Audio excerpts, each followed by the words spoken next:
Welcome into the Situation Room. I'm Angus Hout. It's the Thursday edition of the Situation Room. Why? Well, it's helping a friend set up a podcast of their very own. So, anytime I get a chance to help someone out, sometimes I will take a break from what I normally do and just hold on.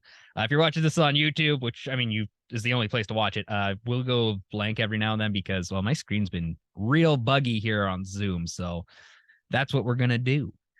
So, the big question of the week is: could this current Jets lineup go far into the playoffs?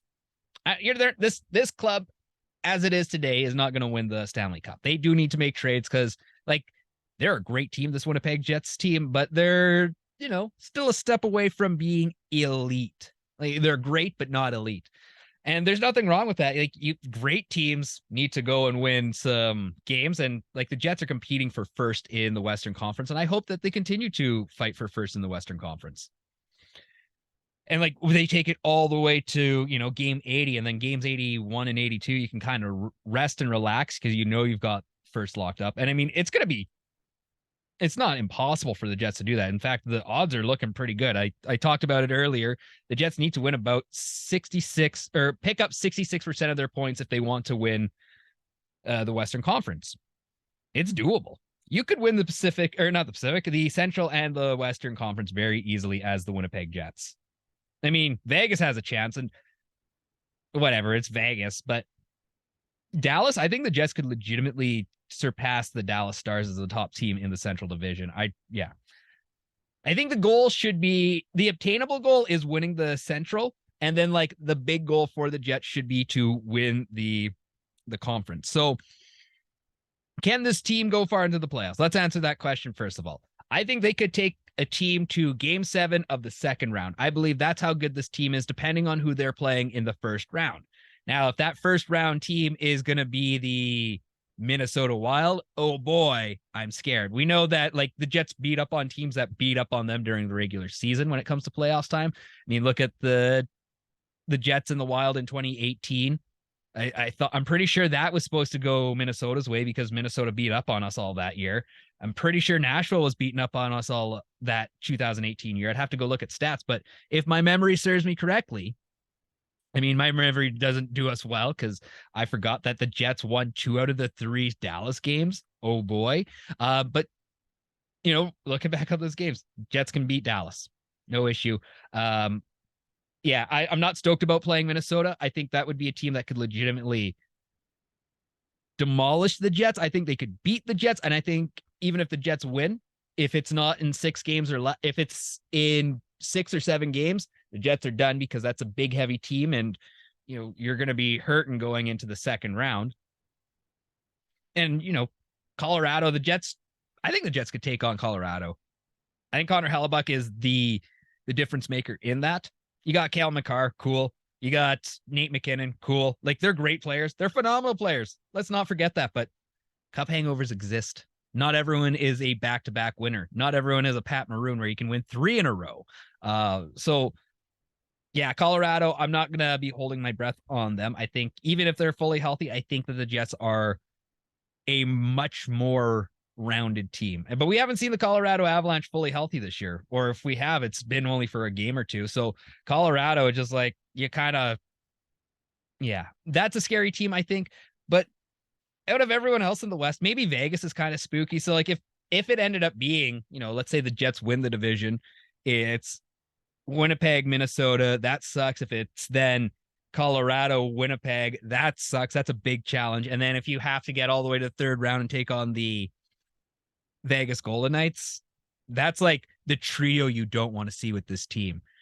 Connor Hellebuck is amazing. We've seen spectacular plays out of this team, this current lineup. Blake Wheeler's was it 41 points in 45 games, 42 points in 45 games. The dude is excelling. But if you could find somebody that could have him go down to the third line and you have a, 0.85 points per game on the third line and Blake Wheeler and, Morgan Barron and Adam Lowry are doing their thing, you watch out for this team. But what they have right now is great.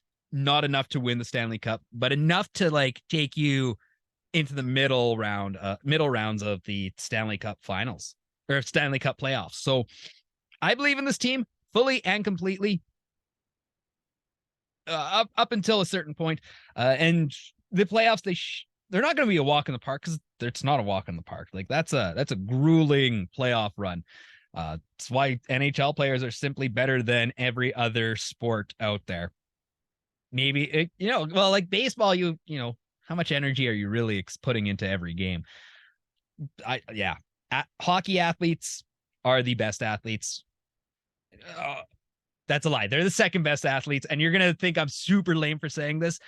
Wrestlers, professional wrestlers, WWE, AEW, those guys. If you look at their schedule versus hockey player schedules, I'm going to say that wrestlers are the more impressive athletes, but to win as a hockey player is way more impressive than winning the WWE championship. I know it's not the same tomatoes and tomatoes or, apples and oranges here, but just, the schedule that both of those athletes need to make on a regular basis. I have lots of respect for pro wrestling, even though I don't watch it a whole lot anymore. So thank you and welcome to my rant. I'm going to take a pause. Also, just wanted to let y'all know that we have a sponsor here on the Situation Room. It is our good friends, Betway. So be sure to check out Betway. Be sure to check Betway this is poorly written. My friends at Betway, please write better scripts or teach me how to read better. Be sure to check out Betway to check out the latest Jets game day odds and bet on the NHL. Betway, make it happen, especially if you're in Ontario. I believe that's the only province you're allowed to bet in Canada, but we will be getting betting here in Manitoba, hopefully sooner rather than later, because, Playmaker is ultimately our parent company, and we like what they do. And, go check out Betway. So, but like once we get after the trade deadline, how far can this team legitimately go? Because the West is kind of a mess. The Western Conference is a mess when you compare it to the Eastern Conference. The Eastern Conference is just simply a better conference. If you want to know how good your team really is, you want them playing out East. And I mean, like the Jets have been dropping games to Eastern teams, even bad Eastern teams. Is like, oh, cool, I love it. Like, the Jets should the Columbus game is the easy one to remember, but there are games against the East where it's just like, come on, you guys, why can we not pick? Like we've lost to Toronto multiple times, barely beat out Carolina. I just don't know what it is about these Eastern teams that they've got the Jets numbers for whatever reason. There's obviously wins like the Florida win and the Ottawa win, but the Jets lost to Washington and Boston so far too. I believe we lost both games to Boston. We lost to Detroit, Montreal, Toronto, like I said, and Pittsburgh. So like the Jets are struggling against the East. And like that's something that's like, oh boy, if we can't beat the East, like is it even worth going all in for? Like, cool, you can beat the West, the lesser of the two conferences. But if you can't defeat the East, which isn't an issue until you're in the Stanley Cup Finals, but at the same time, it's like we can't beat the East. What's going on? At the same time, a lot of those Eastern losses were when the Jets were down and out players. You think it was that Boston game where the Jets were down 7 NHLers, 7, and yet they took Boston 3-2 in TD Gardens. That like this team has so much tenacity, and like they should be able to almost walk through the first 3 rounds, again, depending on who they play.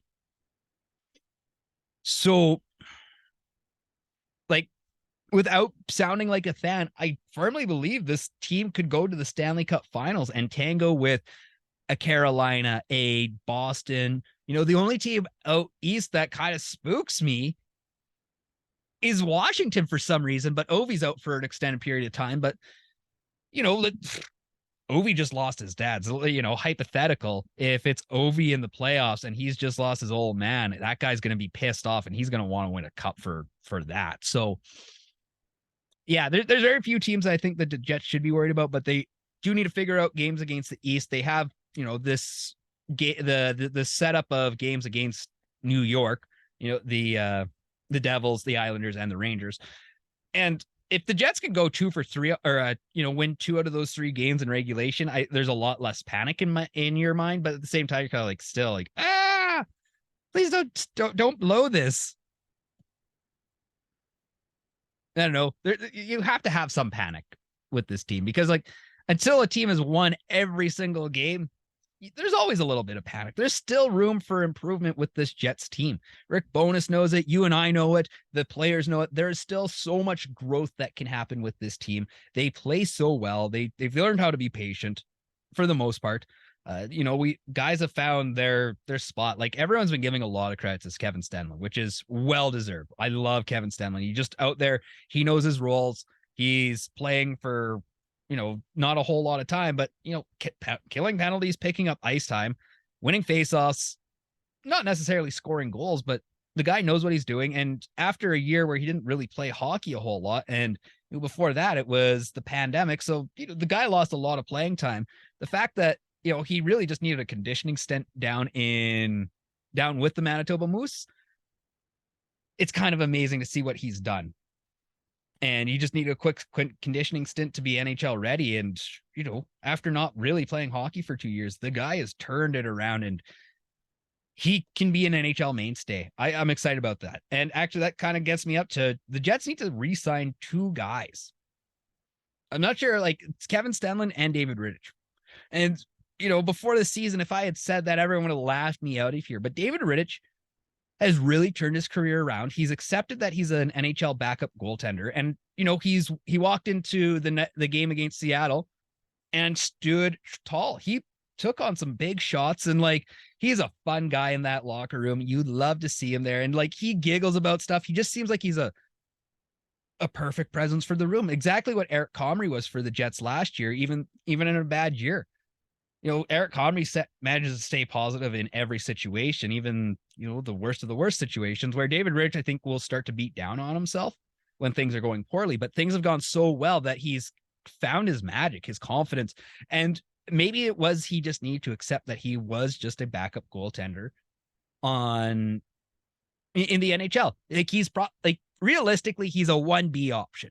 If there's a team that has like a 1B, a 1A, 1B option, David Rittich is your 1B option.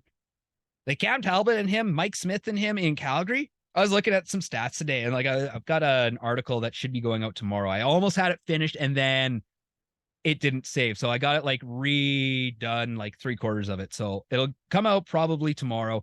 But go check out jetsnation.ca. I'm trying to get articles out, at least 3 articles out a week. Trying, we're getting there slowly, but. But he worked really well in that 1A, 1B tandem, and then, kind of got screwed because Jacob Markstrom showed up out of nowhere in Calgary, and he wasn't having a great time dealing with that. Like, I think that really messed with his psyche, going from an almost starter where he was just about to make that big push, and ultimately it was the stick flip on Leon Draisaitl that kind of derailed his career. The trade to Toronto didn't help. The pandemic didn't help him. Playing in Nashville as UC Soros's backup and not having great numbers. Yeah, I'd be pretty down on myself over 3 years of not great things happening. But, the guy's found his way. Wade Flaherty has helped him. Obviously, Connor Hellebuyck has a big help on him. And honestly, the Flaherty-Hellebuyck combination for backup goaltenders, it works magic. Like, look at what Eric Comrie and Brossoit are doing right now in Vegas and Buffalo. Brutal, absolutely brutal numbers. And I think if David Rittich really, really wants to revitalize his career, maybe have one last crack at being a 1B tandem goalie, he should stick around with the Jets one more year. Sign for like $1.25 million, $1.1 million. It doesn't have to be lots of money. I know the guy wants to get paid and he deserves to get paid. But I think if you, as David Rittich, want to earn as much money as possible and extend your career for a few more seasons in the NHL, you need to stay in Winnipeg one more year. Prove to everyone how great you really are, especially if Connor Hellebuyck does go down for an extended period of time. I mean, this is Rittich's second back-to-back of the season. If he can prove it's like, yeah, whatever, I got these games. And like tonight should be a relatively easy contest for the guy. Should be. we'll see what happens because, the NHL is just one of those screwy leagues where it's like anything can happen. So David Rittich needs to re-sign in Winnipeg to extend his career is really what I want for this guy. I want the best for David Rittich. He seems like such a genuinely good person. And yeah, I'm just rooting for him. So, keep our boy Dave around for just one more season. It would make me so happy. Speaking of David Rittich, he is going to be starting for the Jets tonight. I think I had half mentioned that. Going into tonight's game, he's got a 9-4-0 record, 2.52 goals against average, and a 9.11 save percentage. The guys looked good all season long and showed up in Seattle, showed up in that game for Seattle and just good to go. He's going back up again, just simply because Connor Hellebuyck is sick. So, get feeling better there, Connor Hellebuyck. This winter cold is not fun, considering the fact that Winnipeg's been going through this weird high-low. I don't remember a single winter that's been this inconsistent with its temperatures. We've looked at +3 and then -27 in a matter of minutes. That storm Tuesday night, so weird. But this only pertains to you if you're in Winnipeg. If you're not in Winnipeg, I'm so sorry for wasting your time with the weather. So yeah, David Rittich starting tonight. DeMello and Schmidt starting on the third pairing. Brendan Sandberg and Dylan Sandberg going for the second pairing. And Dylan Sandberg, Brendan Dillon, I like that combo. It's fun. It's something that Brendan Dillon is another guy that I really want the Jets to sign for a decent amount of time. He's been such a good fit for this team. And I got to talk about Dylan DeMello too. Dylan DeMello is a guy that you want in your system for as long as possible. When he returned from his injury, just listening to him talk and just he was talking about the fact that he was watching the games with everyone, he was watching these games and trying to figure out what could be better. Just the way he talks like a hockey coach. And it'd be so cool to see him, not necessarily start his career at the Jets, but, do the majority of his career with the Jets, stay in Winnipeg, you sign him long-term, eventually win a cup with Dylan DeMello and the Winnipeg Jets, and then eventually have him retire and become a coach for this team. I don't know, the way that guy talks, Dylan DeMello should be a coach in the NHL in the next 15 years. I don't know. Go listen to his interviews. The guy speaks well. He knows what he's doing. Josh Morrissey, Neil Pionk, then they're rounding out your top line. Neil Pionk, why are you on the top pairing? That's not a good idea. Man, it's I want to like Neil Pionk so much because he does a lot of things right. If you're really watching Neil Pionk, there are things that he does right. It's when he has his defensive lapses and he's trying to be playing too much of an offensive game. That's when things go sideways. And he just doesn't have that. He's a fast guy, but he doesn't have that extra step to him where he can, skate up the ice. It seems like there's a lot of goals against the Jets where Neil Pionk is the last guy getting in the frame to try to defend a goal. And it's just frustrating, but he does things right.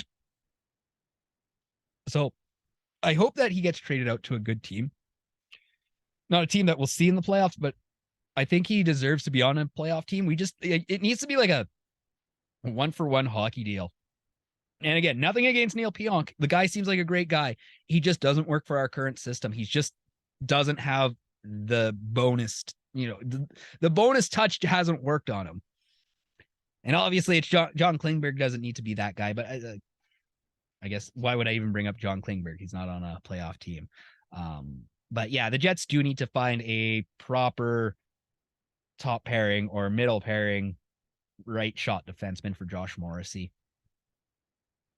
Who is that? I don't know. You're going to have to listen to Jets Nation Radio. That's where we talk about that. So, go check out Jets Nation Radio from this last Monday.